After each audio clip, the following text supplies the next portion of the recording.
दूर किसी जंगल में पक्षियों के पानी पीने के लिए एक ही नदी थी। जंगल के सभी छोटे बड़े पक्षी उसी नदी से पानी पीते थे। पहले तो सब कुछ ठीक चल रहा था, लेकिन अब कुछ दिनों से नदी के पानी का रंग बदला बदला लग रहा था। तोते भैया, कुछ दिनों से मुझे ऐसा लग रहा है जैसे हमारी नदी के पानी का रंग बदल गया है। रानू चिड़िया, ये नदी का पानी दूर पहाड़ों से बहता हुआ आता है। रास्ते में बहते बहते पानी का रंग बदल गया होगा। कुछ बदलाव तो हुआ है, पहले ऐसा नहीं था। बुलबुल बुलबुल डॉक्टर, मेरे बेटे को बचा ले, मेरे बेटे को बचा ले। मेरा एक ही बेटा है, अगर इसे कुछ हो गया तो मैं क्या करूँगी? गोरी, इसे डायरिया हो गया है। इसने जरूर जहरीला पानी पी लिया है। लेकिन हम सब एक ही नदी से पानी पीते हैं। तुम उस नदी से थोड़ा सा पानी किसी बोतल में डाल कर लाओ। मैं पानी की जांच करूंगी, फिर ही असल हकीकत का पता चल सकेगा।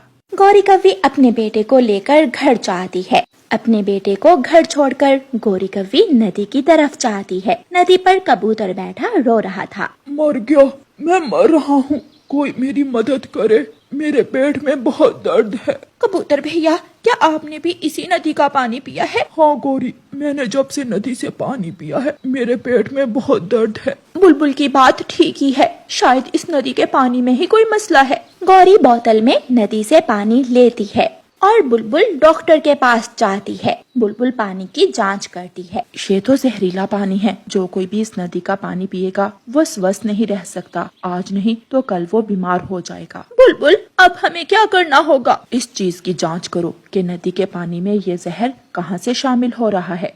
गौरी कव्वी परेशान हाल रानो चिड़िया के पास जाती है और उसे जाकर सारी बात बताती है। मेरे बेटे जग्गू को 3 दिन से पेट की दर्द है और आज मैंने देखा कबूतर भी नदी पर बैठा रो रहा था। मैंने तो तोते से पहले ही कहा था कि मुझे इस नदी के पानी का रंग बदला बदला लग रहा है, हमें कुछ करना होगा।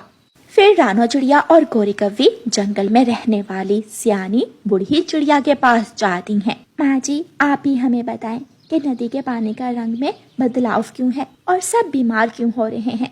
आज से कुछ साल पहले भी ऐसा ही हुआ था, जब एक इंसान ने अपनी फैक्ट्री का जहरीला पानी नदी के पानी में शामिल कर दिया था। शायद इस बार भी ऐसा ही हुआ होगा। गौरी, हमें नदी के साथ साथ उड़ना होगा और देखना होगा कि नदी में गंदा और जहरीला पानी कहाँ से शामिल हो रहा है। जब तक हमने नदी में शामिल होने वाला गंदा पानी ना रोका, तब तक जंगल के पक्षी बीमार होते रहेंगे।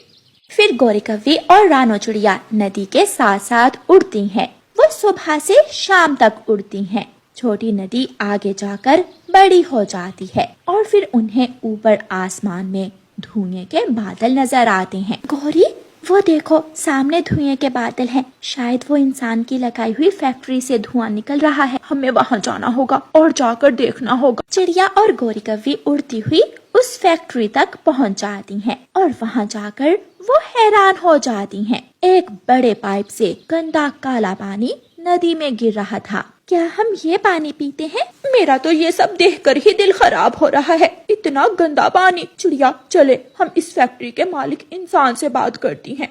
चिड़िया और गौरी कव्वी फैक्ट्री के बड़े गेट पर जाती हैं, लेकिन वहाँ बैठा एक इंसान जो चौकीदार था वो उन्हें रोक लेता है। आगे जाना मना है, कार्ड के बिना कोई फैक्ट्री में नहीं जा सकता।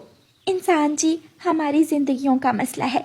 नदी में फैक्ट्री का गंदा पानी गिर रहा है, उसे रोकना होगा। माफ करना पक्षियों, यहाँ फैक्ट्री के मालिक से मिलने के लिए इजाजत लेनी होती है। चिड़िया, हमें राजा जी के पास जाना चाहिए। सुना है राजा जी से अमीर गरीब छोटे बड़े सब मिल सकते हैं। हाँ गौरी, अब तो राजा जी ही नदी में गिरने वाले गंदे पानी को रोक सकते हैं। रानो चिड़िया और गौरी कव्वी राजा जी के महल तक पहुँच जाती हैं। संतरी वहाँ भी खड़ा था, लेकिन वो चिड़िया और गौरी कव्वी को महल में जाने की इजाजत दे देता है। चिड़िया और कव्वी, क्या परेशानी है? मुझे तुम्हारी मदद करके खुशी होगी। राजा जी, एक इंसान ने अपनी फैक्ट्री का गंदा पानी हमारी नदी में मिला दिया है। राजा जी, नदी का गंदा और जहरीला पानी पीने से जंगल के सभी पक्षी बीमार हो रहे हैं। अगर फैक्ट्री से निकलने वाला गंदा पानी ना रोका तो हम जैसे हजारों पक्षियों की मौत हो सकती है। चिड़िया और कव्वी की बात सुनकर राजा जी अपने सिपाही को आदेश देते हैं। सिपाही, जल्दी जाओ और उस फैक्ट्री के गंदे पानी को नदी में शामिल होने से रोक दो। मैं नहीं देख सकता कि मेरे राज्य में पक्षियों की गंदा पानी पीने से मौत हो।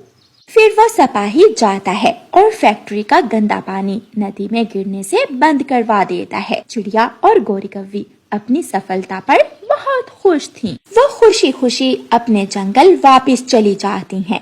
ऐसे ही कुछ दिन गुजर जाते हैं और नदी का पानी एक बार फिर से साफ शफाफ हो जाता है। जंगल के सभी पक्षी स्वस्थ हो जाते हैं और नदी से ठंडा पानी पीकर खुशी के गीत गाने लगते हैं। कोयल की आवाज ने जंगल में अलग ही रौनक लगा रखी थी और गोरी कव्वी का बेटा जग्गू कौवा भी स्वस्थ हो चुका था।